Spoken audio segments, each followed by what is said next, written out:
waaw si affaire bi DER mën nga am si ay lecture yu bëri. dafa am lecture politique ñu souvent lecture politique la ñuy gën a def mu am lecture sécuritaire lecture technique mooy commissaire moom la wax. xam nga DER Sénégalu démb ak Sénégalu tey bokkatul lu maanaam manifestation yoo doon am 2011 on était 13 millions de Sénégalais tey nous sommes 17 millions de Sénégalais manifestation yu amoon 1996 on était 9-10 millions de Sénégalais. Donc évolution des masses day dëkk benn masse critique bu doy waar faw nga gérer masse critique boobu surtout boo nekk ci sécurité information yu bëri commissaire moom moo ko gën a xam di kii mais DER man je pense que mënuñu bëgg a benn affaire ak son contraire mënuñu ne wax teg ay kaddu mu nekk état de non droit la ñu jëm état de non droit la ñu jëm ñu nekk ci état de droit parce que nag dafa fekk man dama si jaar xam lu baax a baax lu may wax gis nga état bu ñuy wax par exemple l'utilisation de la force ñuy ne par exemple le monopole de la violence légitime kan moo ko yor état adduna yëpp waa am benn sociologue bu très ay bind si lu bëri si stratification sociale muy Max Weber am lu mu si bind du ñu jël suñu yëpp parce que boo nee état mooy naam dafa am dëkk wala réew suuf mu am ay nit ñu teg gouvernement ñu nangu benn affaire ñu jël loolu yëpp jox ko état doon ñu nekk ay composantes u état si biir loolu ñu jox état le monopole de la violence légitime lu ñu koy laaj rek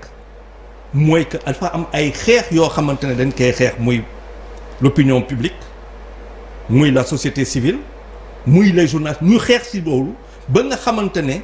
que l'utilisation de la force soit proportionnelle loolu mooy def que boo xoolee bu amee benn jëf ci réew ONU lu muy wax en général nañ def usage proportionnel de la force doo dégg beneen wax parce que réew noonu la leen bindee donc bu fekkente ne l'usage ou le monopole de la violence légitime état rek moo ko amul kenn koo xamante ni suñu mun nañ ko revendiquer non état lañ ko jox mun nga ma def dara neexuma mais munu ma def dara lu dul la porter plainte munu ma ñëw sa kër munu ma la si dóor munu ma la saaga cela m'est interdit dañ c'est écrit ñu nangu ko à partir de ce moment quand on est sur le terrain commissaire dafa am lu mu wax sànq lu am solo la lecture technique sur le terrain d'une situation donnée eh bien ñu fa nekk ñoom ñoo ko moom ñu fa nekk mooy ñoo xam ne dañuy rétablir l'ordre ñoom rek ñoo am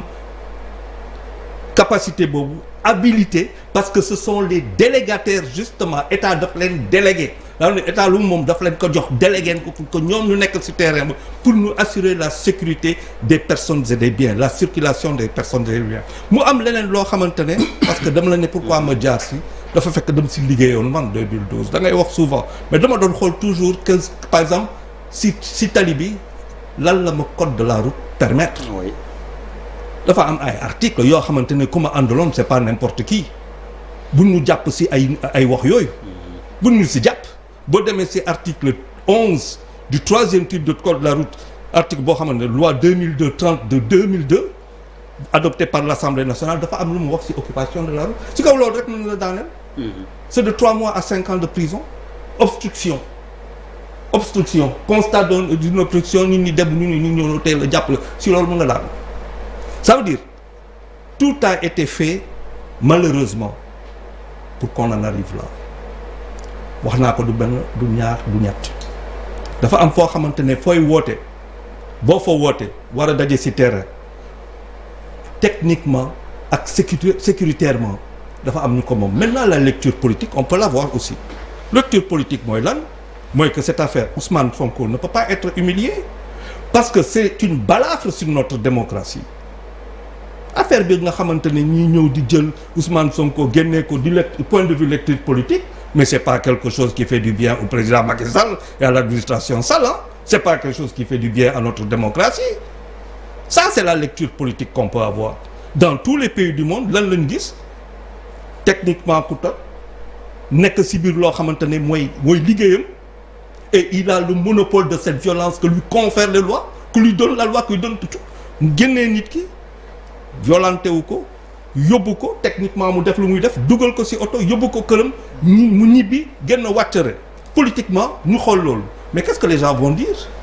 quel est le choc de nous tous du point de vue politique mooy ce qu'on a pris une belle gifle nous Sénégalais mbéju kanam lañ jël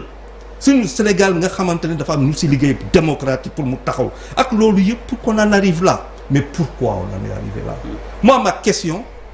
mooy comment se fait-il que ñu yor ay rendez-vous yu doy waar ñu àgg fii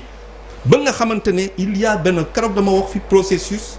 de défiance mu am benn suma benn xarit bu baax a baax principe de défiance mu ne ma Charles waxal révolte